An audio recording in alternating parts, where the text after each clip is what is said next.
अभी कुछ दिनों पहले भारतीय अंतरिक्ष अनुसंधान संगठन इसरो ने चांद के दक्षिण ध्रुव पे चंद्रयान-3 को एक सफलतापूर्वक उतार कर एक अपना इतिहास रचा है।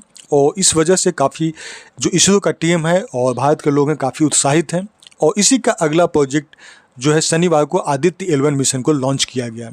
इस मिशन का बहुत ज़्यादा उत्सुकता से लोग इसका इंतज़ार कर रहे हैं और उम्मीद किया जा रहा है कि ये भी जो अपना लैग्रेंजियन पॉइंट है, जहाँ पे इनका बिंदु है, जहाँ पे इसको प्रोजेक्ट किया जा रहा है, उस जगह पे सफलतापूर्वक पहुँच जाएगा। आदित्य L1 सूर्य का अध्ययन करने वाला एक मिशन है। इसके साथ ही इसरो ने इसे पहला अंतरिक्ष आधारित वेधशाला श्रेणी का भारतीय सौर मिशन कहा है।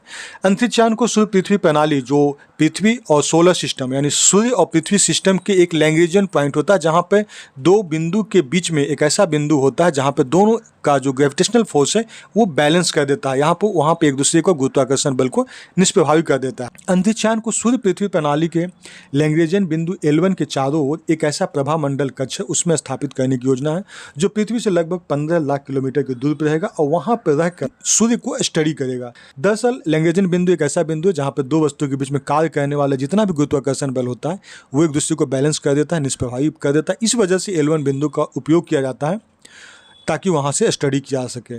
मिशन बहुत महत्वाकांक्षी है, तो भारत का महत्वाकांक्षा इस प्रकार है कि इस मिशन यानी आदित्य L1 जो है वो सौर कोरोना यानी जो हमारा किरीट जिसको कहते हैं, सूर्य के वायुमंडल का सबसे बाहरी भाग जिस पे काफ़ी ज़्यादा ताप होता है, उसकी बनावट, उसके तपने की प्रक्रिया, इसके तापमान, सौर विस्फोट और सौर तूफान कैसे उत्पन्न होता है, उसका उत्पत्ति का क्या कारण है, इन सब का एनालिसिस किया जाएगा। कोरोना और कोरोनल लूप प्लाज्मा एक ऐसा, इसका कैसा बनावट होता है, उसका वेग, घनत्व, कोरोना का जो चुंबकीय क्षेत्र है उसके बारे में जानेगा। कोरोनल मास इजेक्शन एक ऐसा चीज़ होता है जो कि सूरज में होने वाले सभी शक्तिशाली विस्फोट जो सीधे पृथ्वी की ओर आते हैं, तो उसको कहा गया है coronal mass ejection.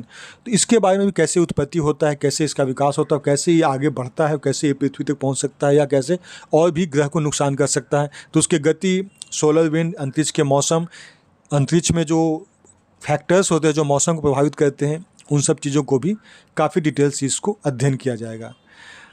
Aditya L1 mission सूर्य को व्यवस्थित अध्ययन करने के लिए इसमें 7 वैज्ञानिक पेलोड का एक सेट भी ले जा रहा है। और सबसे अच्छी बात है कि ये जो 7 वैज्ञानिक पेलोड का सेट है जो कि अलग अलग चीज़ों पे इसको अध्ययन किया जाएगा, वो सारे के सारे जो है वो बिल्कुल स्वदेशी तकनीक से और इसरो और उसकी टीम के द्वारा वो हमारे इंडिया में ही इसको तैयार किया गया है, बनाया गया है। इस मिशन को लॉन्च जो है जैसा कि हम लोग जानते हैं कि चंद्रयान-3 एक बहुत बड़ी सफलतापूर्वक इसको लॉन्च कर दिया गया था। उसी समय इसके जो इसरो के प्रमुख हैं एस सोमनाथ, उन्होंने आदित्य L1 मिशन को लॉन्च करने की घोषणा की थी। आज वो दिन है भी जब आदित्य L1 मिशन को श्रीहरिकोटा से इसरो का जो PSLV रॉकेट लॉन्चर होता है, जिसको कहते हैं पोलर सैटेलाइट लॉन्च व्हीकल, तो उस रॉकेट के द्वारा सतीश धवन अंतरिक्ष केंद्र से इसको लॉन्च किया गया है। मिशन का प्रक्षेपण जो है सुबह में किया गया था, लगभग 12 बजे के आसपास में। और शुरुआत में अंतरिक्षयान को पृथ्वी के निचली कक्षा में स्थापित किया जाएगा। इसके बाद में अपना कक्षा छोड़ते हुए वो एक ऐसा जगह पर पहुंचेगा जो बिंदु है लैग्रेंजियन बिंदु, जहाँ पे पृथ्वी और सूर्य का जो ग्रेविटेशनल फोर्स है वो एक दूसरे को बैलेंस करता है। जैसे ही अंतरिक्षयान L1 की ओर बढ़ेगा, यह पृथ्वी का गुरुत्वाकर्षण क्षेत्र से बाहर निकल जाएगा और यहाँ से बाहर निकलने के बाद में क्रूज यानी यान को नीचे उतारने वाला जो चरण है वो शुरू हो जाएगा।